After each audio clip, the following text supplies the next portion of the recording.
लड़ रहे मैया थे, मैया तू तो मुझे लगा बूढ़ो करके माने कि देख श्री दामा को ब्याह है को। मैया बोली तू कितनो बड़ो भयो, 3.5 वर्ष को है भाई। तो मैया अब मेरी उम्र है गई। मैया बोली लाला तो पे कछु आवे जो तेरो ब्याह करता हूं। बहू आके यूं कहेगी देखो कैसे तो ब्याह कर दियो कछु। बोल मैया देख मुंह पे सब आवे। यशोदा मैया बोली कहा आवे? मुंह पे चल वो आवे। कछु दिना पहले तक चलनो ना जानता हो घुटमुन, अब मुंह पे चल वो आगो। दूसरा मैया मुंह पे बोल वो आवे। मैया मुंह पे सो वो आवे, मुंह पे डोल वो आवे। सबरे काम तो आ गए, और कहा चाहिए मैया? और कहा करके लाऊं बता? 9 लाख गैयान को स्वामी में पिताजी ने 9 लाख गैया कौन कहेगा? मेरे काजी तो हैं। मैया बाबा को इकलो तो लाल में इतना बड़ा मेरा भवन। अब एक ही चीज की कमी है, कहा बोले एक बहू ना है बस मेरे पास, अब ब्याह करा दे मैया। और देख मैया श्रीदामा ब्याह करवे गए। मैया बोली बात न मत बनाए कर, चल बैठ जा। मैया कछु काम में लगे, ठाकुर जी पीछे पीछे डोलने मेरो ब्याह करा दे। मैया श्रीदामा की बहू आ गई मेरी, ना आई है, मेरो ब्याह करा दे। मैया ने जब नहीं सुनी तो ठाकुर जी रूठ के बोले मैया देख तू मेरो ब्याह करा दे, नहीं तो श्रीदामा की घर ले आऊंगा मैं, बउआ की बहू ले आऊंगा। मैया ने ठाकुर जी डांट फटकार के भगाए दिए। ठाकुर जी को पता चली श्रीदामा की बहू आ गई है। ठाकुर जी कूदते फांदते पहुंच गए श्रीदामा के पास। ब्याह है गो? बोले हाँ। बहू कहाँ है? बोले भीतर बैठी है। बोले मुंह दिखा दे। अरे लाला तेरी भाभी है तू देख ले। बोले भाभी ना है वो बहू है। बोले बहू तो लाला मेरी है। ठाकुर जी बोले मुंह तो ऐसा लगो करती बहू सबन की होए करे। श्रीदामा बोले लाला तेरी बात ऐसी है, तेरी तो भाभी है वो। बोले अच्छा ठीक है मैं देखता हूं, नहीं देखूं तो सही बहू हो मैं कैसी है, मेरा ब्याह होगा तो पहले तो पता रहेगी। हाँ लाला मिल गया। ठाकुर जी जैसे ही पहुंचे माधवी को पहले ही जाके बता दे। बोले श्रीदामा के परम मित्र श्री कृष्ण आ रहे हैं मिलवे। ओहो कृष्ण को नाम सुनते ही माने तो मुंह ढक लिया अपना। बोले जो वही है, जाते मैया ने कही मुंह छुपा के रखना है। ठाकुर जी ने खूब अनुनय विनय किए, हाथ जोड़े पाम पूज लिए। बोले भाभी ने एक मुंह दिखाए दो। नहीं दिखाया। ठाकुर जी बोले तू जाने ना आया भाई, मेरे मुंह को देख, मेरे मुंह देखवे के काजे करोड़न वर्ष की तपस्या करें, इतना नाम जप करें, उंगली घिस जाए तब वो मेरा मुंह ना देख पाए, और मैं तेरे आगे हाथ जोड़ खड़ा हूं तू देखना रही है। माधवी कुछ नहीं बोली। ठाकुर जी बोले ठीक है जा रहा हूं, तड़पेगी मुंह को देखवे के काजे। चले गए। लेकिन माधवी को उसी समय से बेचैनी होने लगी जैसे ठाकुर जी गए ना। अब तो कहीं भी जाती है गोपियां चर्चा भी कृष्ण की करती हैं, बैठती है तो चर्चा श्री कृष्ण की होती है। सब गोपियां आपस में बात करती हैं तो माधवी उनको समझाती है, अरे तुम कैसी कन्या हो, अपने पति के बारे में बात नहीं करती, वो उसके बारे में बात करती रहती हो। नंद जी को लाला ऐसा, नंद जी को लाला ऐसा। एक गोपी से यूं तक सुन ली माधवी ने कि वाकई उम्र अभी 3.5 वर्ष की है। तो माधवी बोली राम राम राम, शर्म नहीं आती? नेक सो बालक वाकु प्रियतम मानो तुम।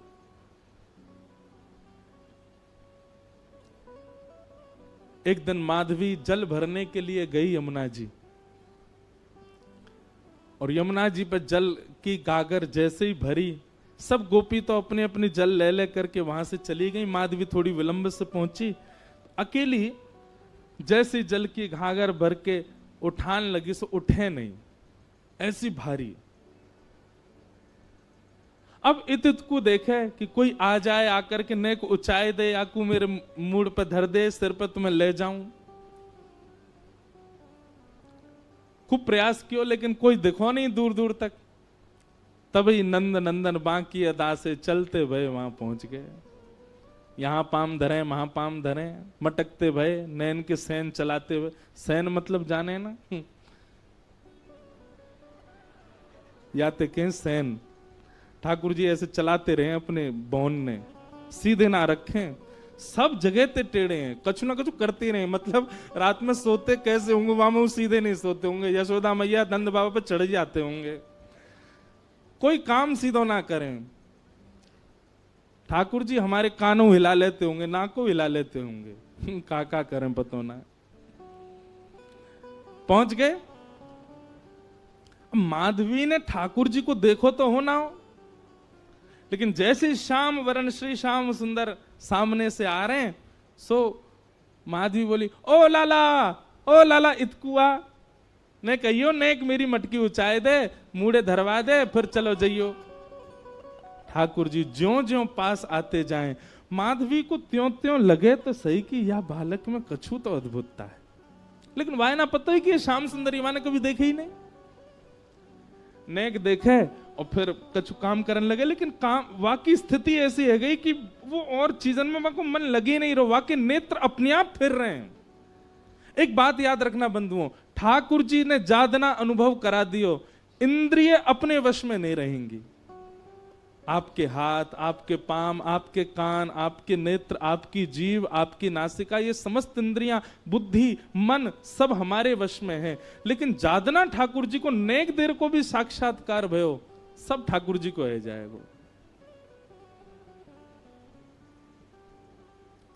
अब माधवी कर तो कार्य रही है, नेक नेक मटकी को ऊंचाई की प्रयास कर रही है, लेकिन वहां के मन में बार बार यावे, नेक तो देखूं याकू, और फिर नजर घुमा के देखे और फिर खुद पे विचार करे, काई को देख रही हूं मैं, फिर अपना काम करने लगे, फिर काम कर, फिर नेक तो देखूं, फिर देखे और फिर देख करके फिर दोबारा अपने कार्य में, ऐसी स्थिति है गई।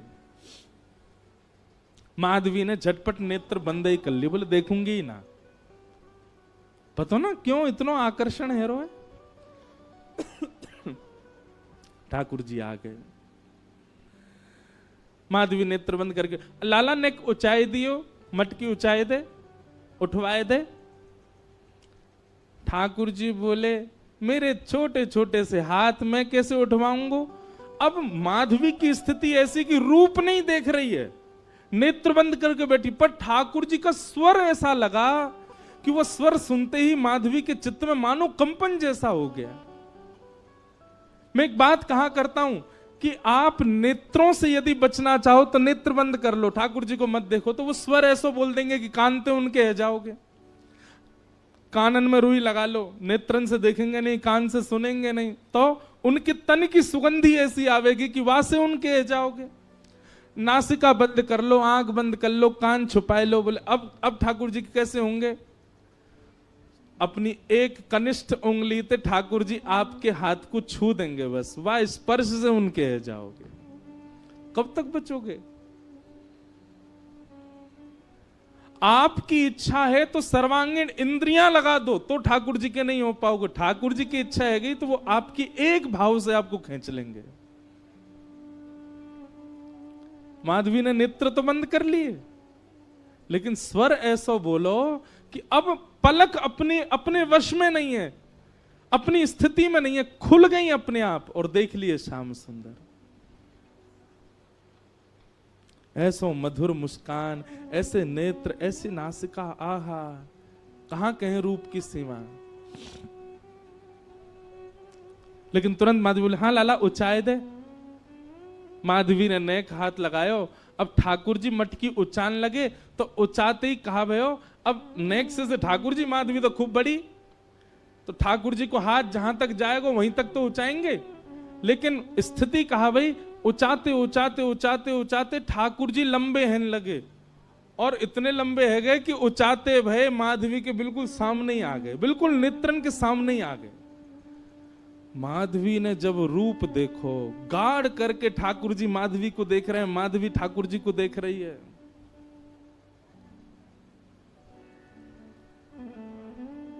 अब कहां ते ले जाएगी। अब स्थिति है का ले जावे की मटकी। बस सिर पर मटकी धरवाए के माधवी के हाथ दोनों धर के, और ठाकुर जी बस नेत्रन में देखते जा रहे हैं, क्रिया सबरी कर रहे हैं, और ये बस मटकी धराए करके, और ठाकुर जी बोले, अच्छा माधवी मैं जा रहा हूं, और कह के ठाकुर जी चले गए। शाम तक ऐसे ही खड़ी रही। नेत्रों से अविरल आंसू बह रहे हैं, ना हिल रही है ना डुल रही है, कोई चेतना नहीं, कोई भावना नहीं। शाम को गोपी जब जल भरवे के काजी आई तो देखी मूर्तिमंत है करके माधवी खड़ी है। दिन भर से ऐसी खड़े हैवे के कारण वहां को रक्त तक रुक गयो हाथन को, नेत्र लाल पड़े हैं, मोटे मोटे अश्रु बिंद गिर रहे हैं। कोई गोपी ने जाकर के एक पानी को छिड़काव मुख पे किया, होश में आई, होश में आते ही गिर पड़ी। गोपी ने कही कहा भे हो? माधवी बोली वो कहां है, वो कहां है? गोपी बोली कौन? अरे मेरी मटकी ऊंचाई के गए हो, ऐसे कमल जैसे नेत्र, ऐसी मधुर मुस्कान, पता नहीं क्यों उसके प्रति इतना आकर्षण हुआ। और बहन कहा कहूंगा को स्वर सुनकर के तो मैं अपने वश में ही नहीं रह पाई। कृष्ण नाम जब ते श्रवण सुनो रियाली, भूली री भवन में तो बाबरी भई रे। और इस पद की सबसे सुंदर पंक्ति मुझे लगती है, रोम रोम हूं मैं तो श्रवण मई रे। मानो मैं कान बंद कर लूं तो कब तक करूं, मेरे रोम सुन रहे हैं उनका नाम, मेरे रोम पुकार रहे हैं उसको, मेरे रोम देख रहे हैं कि वो कहां चला गया। पहले 2 आंख थी, 2 कान थे, पर अब रोम रोम उसका हो चुका है। कहां तक छुपाऊं, कहां तक रोकूं खुद को।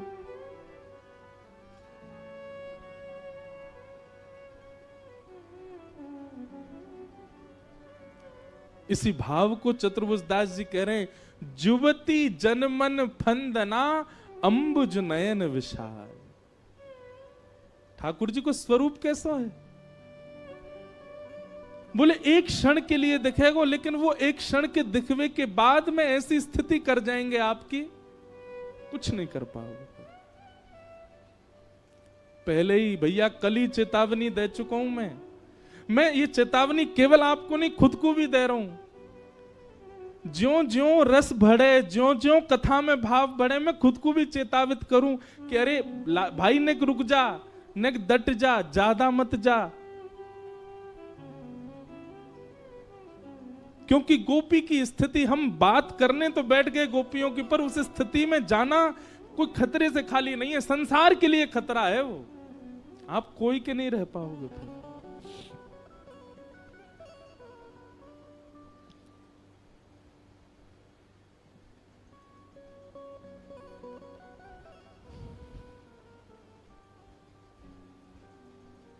मीरा बाई कह रहे हैं, जादू करके, जादू करके हो पिया कित गयो, जादू करके,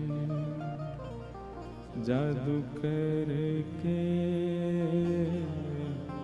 जादू करके, जादू करके हो, जादू करके ओ पिया कित गयो, जादू करके, जादू करके कित गयो, जादू करके। कैसा है? नंद नंदन पिया कपट जो कीनो, नंद नंदन। गाओ सब लोग। निकल गयो, निकल गयो, निकल गयो छल करके, जादू करके, जादू करके, जादू करके हो, जादू करके ओ पिया कित गयो जादू करके, जादू करके।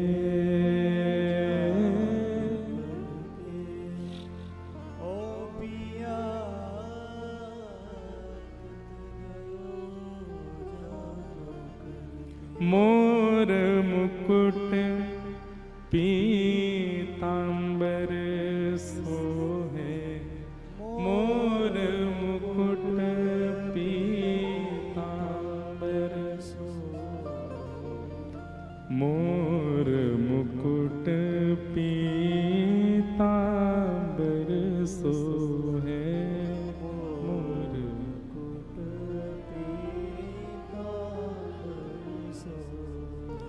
और ये शब्द, ये पंक्ति मीराबाई की अद्भुत है। कबहू न मिले, कबहू न मिले, कबहू न मिले अंग भर के जादू करके, जादू करके। मीराबाई की इस पंक्ति से एक भाव समझ में आता है कि ठाकुर जी जब सन्मुख आते हैं ना, तो इच्छा ये होती है कि इनको अंग भर के हम पकड़ लें। पहले तो जी भर के देख लें, जी भर के सुन लें, और जब सबसे बस ये स्थिति है व्यवहारी होगी कि बस अब चक्कर आ रहे हैं, हम गिरे ही जाएंगे, बस इच्छा होवे कि ये हमको अंग से लगा लें। ऐसे चतुर हैं ठाकुर जी, केवल हाथ मिला के चले जाएंगे। तो अब जीवन भर यही रहेगा कि हाथ ही क्यों मिला के गए, या तो मिलाते ही नहीं, और मिलना ही हो तो फिर अंग भर के मिलते ना, एक बार हृदय से लग जाते। कबहू न मिले,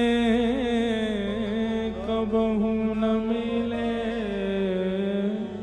कबहू न मिले अंग भर के जादू करके,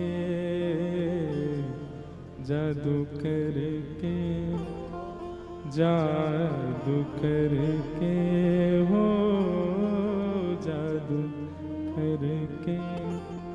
ओ पिया कित गयो जादू करके, जादू करके कित गयो जादू करके। मेरा दासी शरण जो आई, मेरा दासी शरण जो आई, मेरा दासी शरण जो आई, मेरा दासी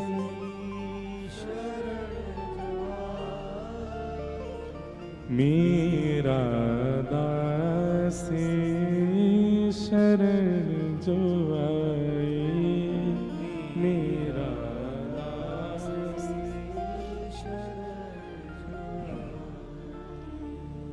मेरा दासी शरण जो आई, चरण कमल, चरण कमल, चरण कमल चित धर के जादू करके,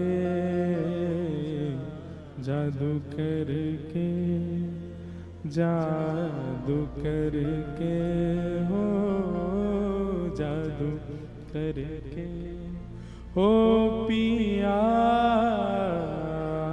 कित गयो जादू करके, जादू करके कित गयो।